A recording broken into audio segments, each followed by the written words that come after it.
noises.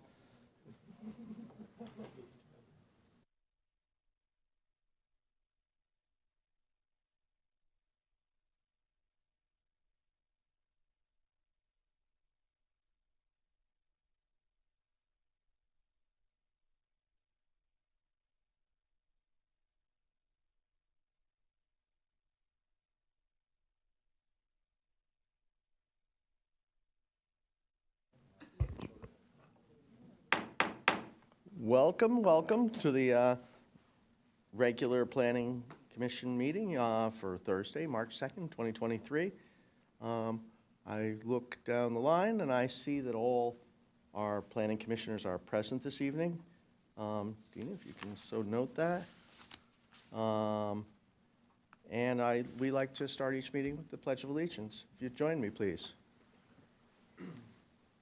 I pledge allegiance to the flag of the United States of America and to the republic for which it stands, one nation, under God, indivisible, with liberty and justice for all.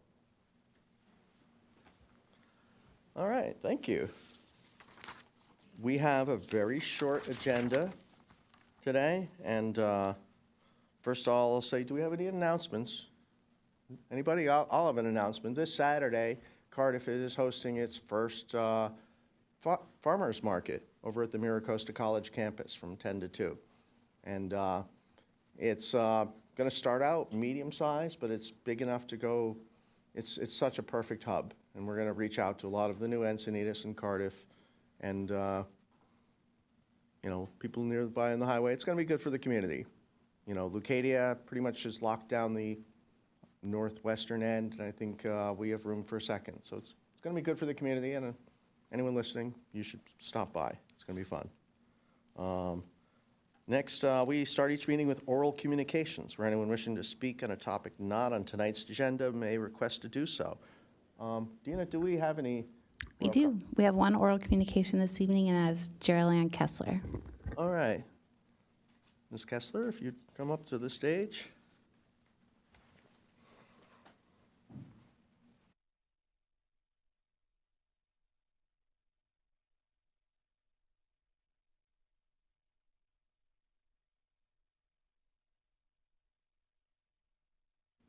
This button. No. Hold on. I see tech support coming from behind you. Okay. Can you hear me? Got it? Okay. I would like to speak about the potential Melba Road housing project that is slated to remove 175 mature trees, 30 smaller trees and native shrubs, and demo not one but 3 beautiful historical homes built in 1938 and an additional lovely home built in 1978. On Wednesday morning, the neighborhood got a wake-up call from Mother Nature around 3 a.m. We lost a beautiful mature Torrey pine on Melba. My husband was out for his 5 a.m. walk and came back to share the news. As you can imagine, we are filled with sadness and disbelief in the neighborhood. I walked it several times on Wednesday. Sounds weird, but it felt like a bit of grieving process, watching that sap ooze out of the tree and the smell of the fresh forest. Sort of surreal at the same time. I spoke with several neighbors that can't believe this healthy tree toppled. With the community sadness also comes anger, unfortunately. I grew up on the East Coast, so I never had such an intense relationship with these trees because of the rich abundance that we have back there. I also can't remember working so hard to preserve, which has been a serious uphill battle at times. Nevertheless, moving forward with this loss, I'm concerned with the tree health of the 2 adjacent trees to this one. I had a local arborist come and take a look at this, and he states that the root collar inspection should be done to see if the root system looks anything like the one that fell down. I have suggested this to the city, get an outside consultant to look at this. Hiring an outside consultant for the community, I think they would really support this. I have learned that Del Mar and Pacific Beach has also lost mature Torreys in this recent storm. This has caused me to question why is this happening when the trees are considered healthy by the Public Works and the city's arborist. At Torrey Pine State Beach, we rarely hear about these trees toppling. And the reason is that the trees are in nature and do not have to compete with hardscape and sidewalks. They are most likely monitored regularly by the park educated staff. These Tories on Melba deserve that same attention. They should be monitored by a person that specializes in Tories in order to keep them healthy and safe for the community. I also noticed that the Tories on Melba appear to be very top-heavy without trimming or pruning. I think we should have some sort of specialist working on all the Tories in the community. Maybe a volunteer or some of the awesome UFAC people, or a retired arborist or the botanical gardens could assist with this. These trees are the life force in a tight-knit community, and they obviously need more attention than they are currently given. Every day, I continue to find out more information about that Melba property, the history it holds for our special town of Encinitas. This sacred historical gem deserves preservation. Please support the community in the preservation of this one-of-a-kind property, the last standing functional open space with soft green infrastructure funding, or a bond measure, or community funding. Thank you for listening. Thank you very much. We really appreciate you coming out here. It's, a lot of people don't spend the time. Are there any other oral comments this evening? No more. Okay. Well, next we will move on to our consent calendar. These items are considered non-controversial or routine in nature. All these consent items are typically voted on collectively in a single motion without any staff presentation. However, if a member of the public or a commissioner wishes to pull an item, wishes to hear an item, they can request it to be pulled. The item will be removed from the consent calendar and be heard immediately following the vote on the consent. Is any member of the public pulled an item? No. No? Commissioner Prendergast, I think you mentioned you had questions on 6A. I do, Commissioner. Okay, I think I also have some questions and some comments, so I think we are going to pull that from the consent calendar. And we have two more items on our consent calendar, which are the 6B. We'll get you out of here. We'll do the consent vote. Commissioner Dalton is the architect involved on item 6A. So we have also 6B, the Sprint Wireless Facility decommissioning, which I'm quite pleased with, and the site item 6C, the Surf Dog Java Hut parcel map. I'd entertain a motion on these remaining two items. I'll make a motion to approve. All right, and Second? so we have a motion and a second. Second. I think you were a little late there, Susan. Oh, sorry. It's okay. And that clears the consent calendar, maybe. Oh, that's right, my touchscreen doesn't work. All right. Now, our next item is item 6A. We'll move on, so the consent calendar is cleared. And we will move on to item 6A. I think Commissioner Dalton. I'll recuse myself from that item as I'm the architect. Thank you very much. And Commissioner Prendergast, I'm going to let you take the floor. Do you need a staff report on this? No, I don't think so. I just need to ask a couple of questions Okay. on the reports themselves, and I have some page and some item numbers that if the staff could be made available just to clarify some. Well, we have the planner here, so Excellent. Okay, let's see what I've got for this one. see if I can be efficient with this. Okay, page 3 of the report on lot 15. So could you please explain to me, number one, where the net lot area is 3950, and it's only 63% of the lot area at 2483, I guess both lots 15 and 16, which means it's non-compliant. So can you walk me through how, under the codes, such a small lot, it's only 63% of the minimum, can qualify? Sure. First of all, good evening, Chair and Commission. My name is Chris Stanley, Associate Planner. There is a code section. I'll have to look at it for reference, but that would allow basically any lot that is undersized to be developed. It's at least allowed to have a unit. A unit. this will be 4 units. It'll be, 2, I'm sorry, on lot 15 will be 2. so it's a single-family home, and then there is an ADU that it would be built into the unit, correct? So I'm confused. You said the lot could have 1 unit, but it's going to have 2, It can have a single-family residence, right? and then per state law, you can have an ADU. Okay. So even though it's only 63% of the minimum, it qualifies. Correct. And then on that same page 3, there's a reference to the building height maximum, 22/22 feet, and the proposed project is 25 feet, 3 inches. So can you explain how that calculation is made and how it qualifies?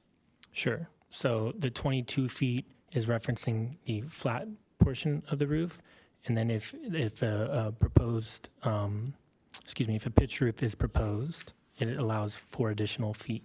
So they're actually under the allowed height, because it has to be at least a 3/12 pitch to be considered pitched roof. And it qualifies as a pitch roof because of the slope of the roof. And where is it measured from? It's measured from the exterior, the closest exterior wall, Okay. from From the the lowest. driveway, not the driveway or the lowest point. The lowest point in this particular application is the driveway in the back, right off the alley. So 25 feet from there? So that's what if is considered basement on that side. Right. You're talking about the east elevation, I believe. And so where we consider where the basement roof, I guess, would end, where the floor would begin. Okay. Does that make sense? Yeah, no, Yeah. I get it, because that was another question on the basement. So you're basically taking it from the top of the basement roof, 25 feet. If it qualifies under the pitch, it can qualify at 25 feet, less than the 26-foot height limit Correct. from the basement roof. Correct. Okay. From the floor. Yeah. Yeah. This is all new for me, so I apologize. Sure. For all the, okay, so on the off-street parking, also on lot 15, page 3, and clearly this is the same for lot 16. There's 2 enclosed parking spaces per unit, not the ADU, but per the unit, correct? Correct. 2 enclosed parking spaces are required for a single family home. Right, so there's going to be 4 parking stalls, all accessed off the alley in the back. Correct. Two garages, 1 for each single family home. And then per the notes in the back, where there was a the meeting on site where the proposed applicant had a joint meeting, there's no parking for is there required parking for the ADU unit under the code? Under state law, ADUs require a parking space unless they're within a half mile of transit, which bus stops count. And so ADU parking spaces are not required for these units. Are not required, Correct. because we're within a half mile of transit? Of a bus stop. Of a bus stop. Mhm. That counts as a transit. The bus stop is where? The closest, I would have to check. I would have to check the exact location of the bus stop. But we have layers where we mapped out. I'm assuming you do, but Right. I was driving it today, and I have to tell you, I have to tell you that I went to the property today, Chairman. I went to the property today. Do I need to disclose that I did a drive-by? That would have, Because it was proof of technically, consent. yeah, it's a disclosure, but I drove by the property. I've driven by every property. Okay. For I the just last 6 years, so. forgot and to tell everybody sometimes that. I've wandered the properties. All right, so I did that today? Yes. Okay. And so the bus stop means they don't have to. So in this particular case, if they do have a car, they'll be parking on the street. Correct. Okay. There won't be too many more, so I appreciate your patience. We talked about height. Oh, on page 5, under the paragraph basement, it says, while cuts over 8 feet can trigger review, and then it gives the code reference, exempts grading solely for basement. The project proposed cuts as deep as 13 feet, but because they are solely for the creation of the basements, they are exempt from design review.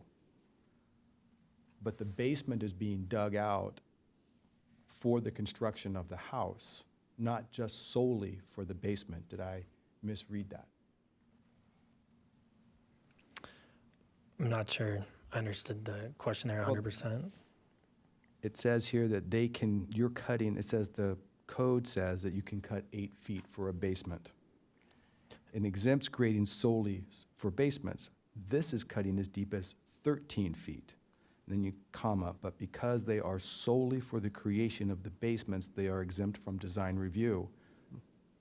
Sure. But you're not digging the basement solely for the basement. You're digging the basement for the development of the house above it. So it's not the word solely, and I'm just asking, did I misunderstand that? I believe so, but let me explain and see if it makes sense. So basically, you're,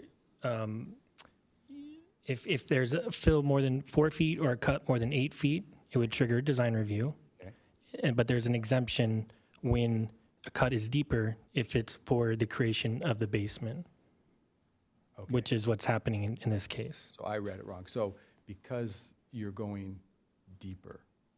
Correct. So usually a 13-foot cut would trigger design review, but there's an exemption if it's for the creation of a basement. So if okay. there was 13 feet for something else, design review. Got it.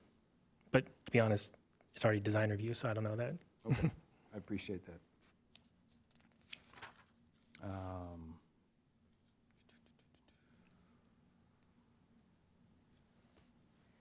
So on page 7, under the objective design standard or guidelines, the slope of the property follows the natural slope as much as possible. But aren't they adjusting the slope with the basement cut of 13 feet? You say that it qualifies as a slope, it says variable slope grade, this is DS 3.2.2. So does it qualify under the slope gradient when you are cutting 13 feet, you're adjusting the natural slope? It's still exempt from design review. Okay. So basically, that portion it's not really part of the objective design standard, just for the basement itself. Okay. So if it was, again, if it was 13 feet somewhere else, that would be different. Okay.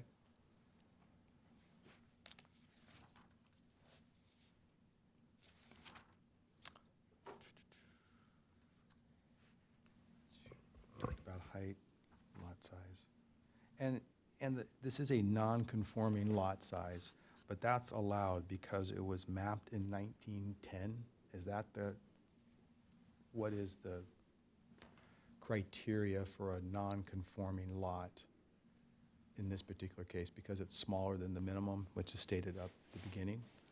Correct. If it's not meeting any part of our requirement for the zone, so like the lot width, depth, Right. size, then it's considered a substandard lot. But it's a legal lot, which allows them to submit it just because it was grandfathered in basically before our codes, because this was mapped in 1910? Is that the qualifier? Correct. It's an existing non-conforming lot, I guess. 1986 was the cutoff, wasn't it? So anything from before our founding of a city. That's, okay, that defines. That's, 1986 crops up a lot. Right. Okay, first time for me. All right, almost done. Parking cell lot size. And then in the back, under the points, I had a couple questions on, in the submission package, getting to page 70 of 103. Oh, yeah. I've got page 70 open. Is it possible to throw that up on the screen?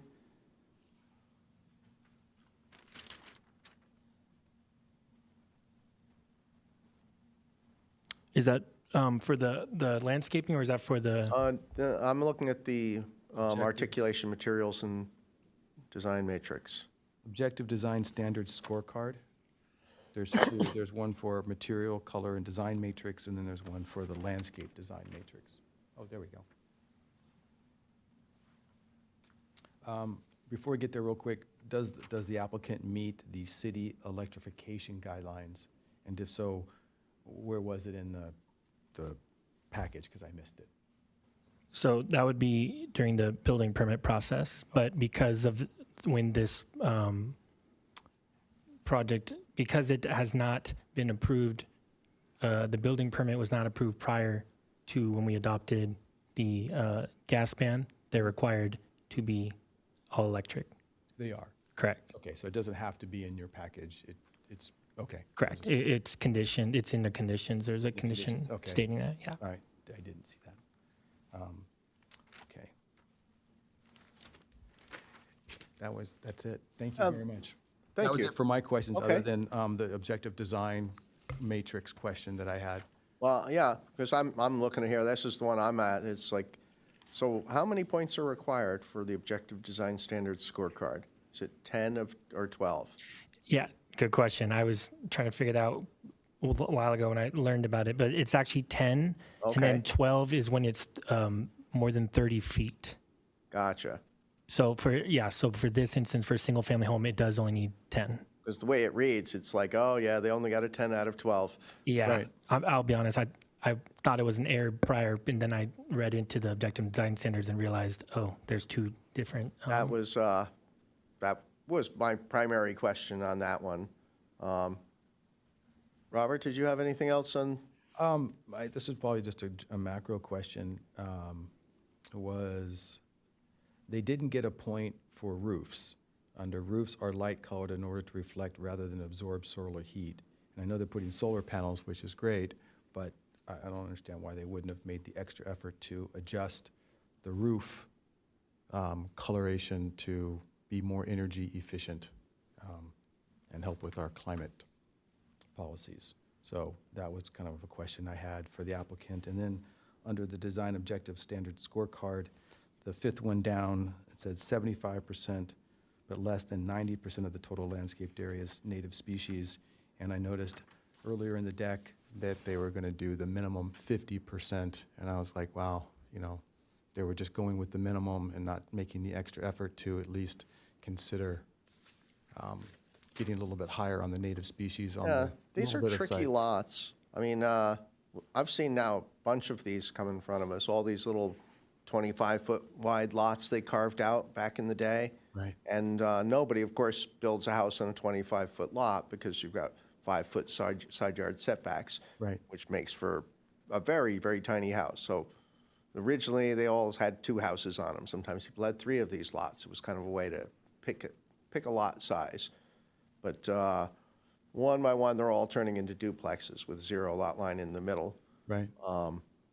But the net result, though, is that there's very little ground unoccupied by building, Right. which means that, the difference between 50 and 75 is like a Minimal. single potted plant.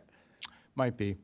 You But know. it was there, and also the stormwater retention was at the minimum 4.1%. Okay, And then we're looking at a property that runs off, so we're increasing the permeability from 100% permeability to close to 1,600 square feet. So now we get runoff. The runoff goes into the lagoon, which is right there, into the ocean. And we've got a 4.1%, which is the bare minimum on the stormwater capture, which to code they can do.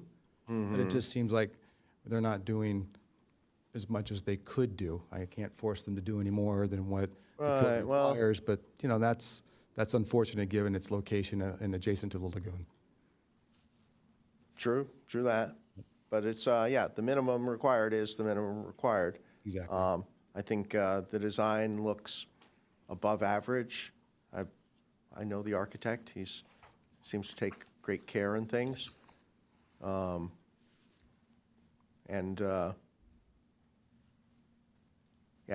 can't really make any judgments on that. No. It's, I think the landscaping, there's not much to work with there. I mean, if you're going to build anything on it, and it's the nature of Cardiff, honestly. First few of these people are like, oh my God, that's so horrible. They want to build 6 inches closer to the edge, and it's like every house looks like that. I mean, No, I Cardiff was is just where I hoping that- first lived when I moved here. I'm just hoping that they try a little harder. I can't make them do it. They did the minimum. That's fine. It qualifies. But hey, I personally feel I've had all my questions answered on this. Me Is too. there anyone else wants to ask anything since we've got, no? I would entertain a motion on this item. Second the motion. I haven't made one. I said Oh, I thought you were going to entertain an one. item too. I'll make a motion that we approve this item as per staff report. Oh. And I got a second there. I got a So I've got a second. motion and a second, it sounds like. Yes. How do I change this thing back to the, what happened to our little button? Did we lose something? Is it not the vote cast? I put it to vote cast. I got you. I can record it from here. Thank you. Thank you very much. Oh, yeah.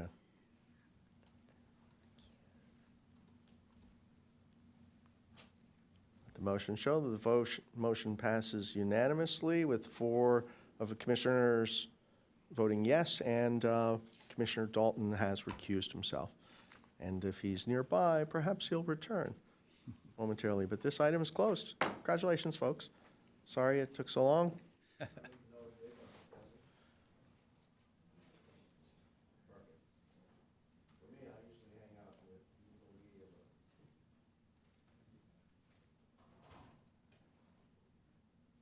That was it. Sorry there was no more drama.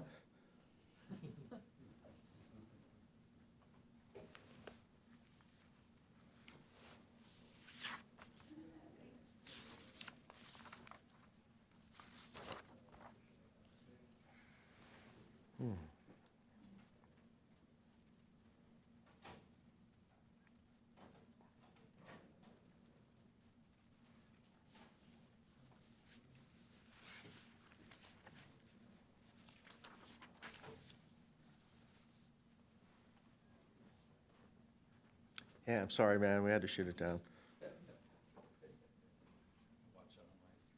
Yeah. You should go into the little media room. They've got all the cameras going there. It's a lot of fun. It's like the little bonus you get for having to recuse.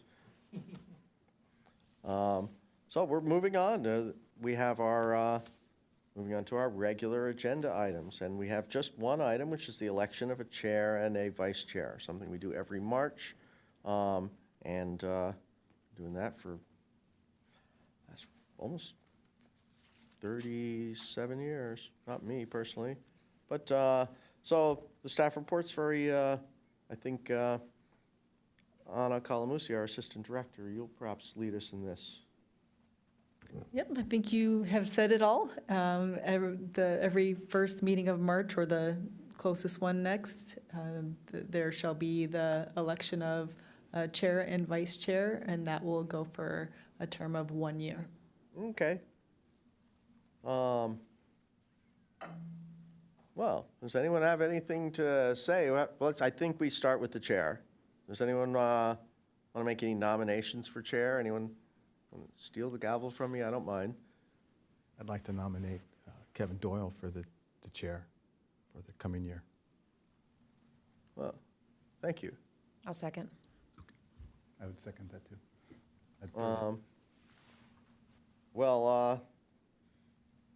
Thank you very much. I'll do it for another year. I term out at this is my last year. So we have a motion and a second on the floor. Can we move to a vote? And Dina, I'm going to need your assistance again since my system is antiquated. Thank you, everyone. Okay. It's really been a pleasure to serve with all of you.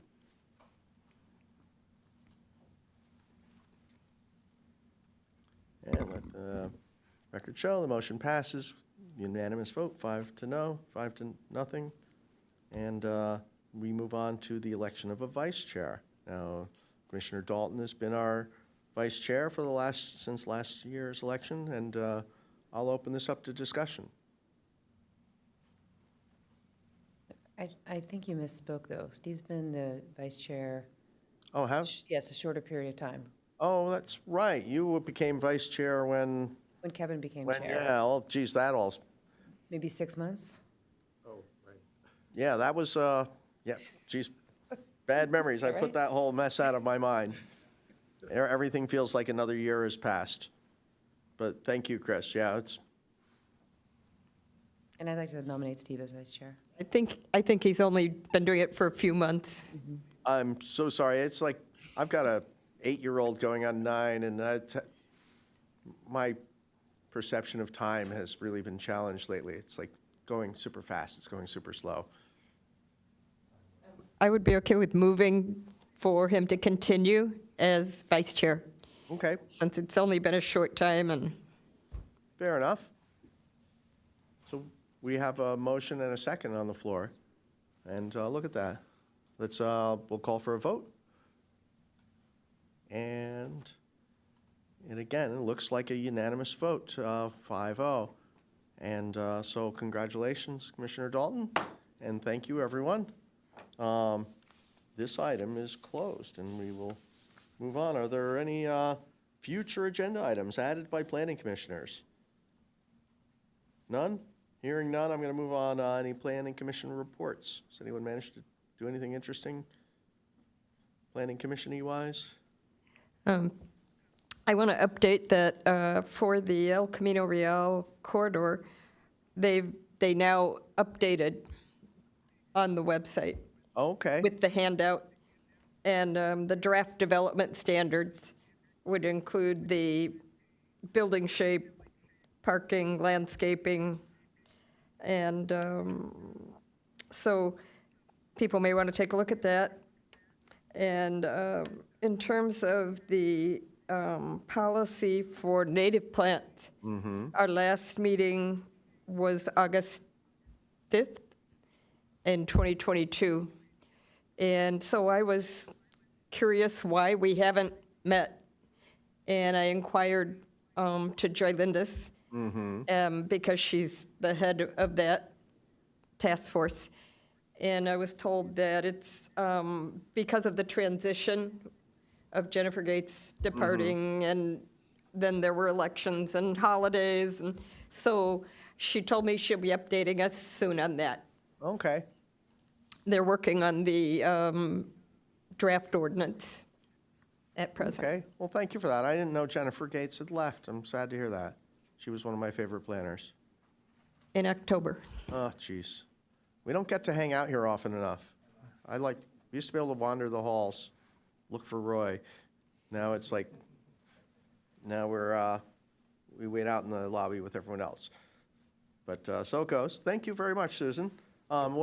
Question, was there any residential components worked into that plan? Or is that, El Camino Real, everyone's talking about putting residential in our business corridor, and I'm wondering if the specific Yes, plan dove into the that. development standards have a lot to do with things like height, setback, step back from street, and division into standards based on parcel size, being small, medium, or large. Right. But if you look at the website, the entire handout has like a table format. Okay.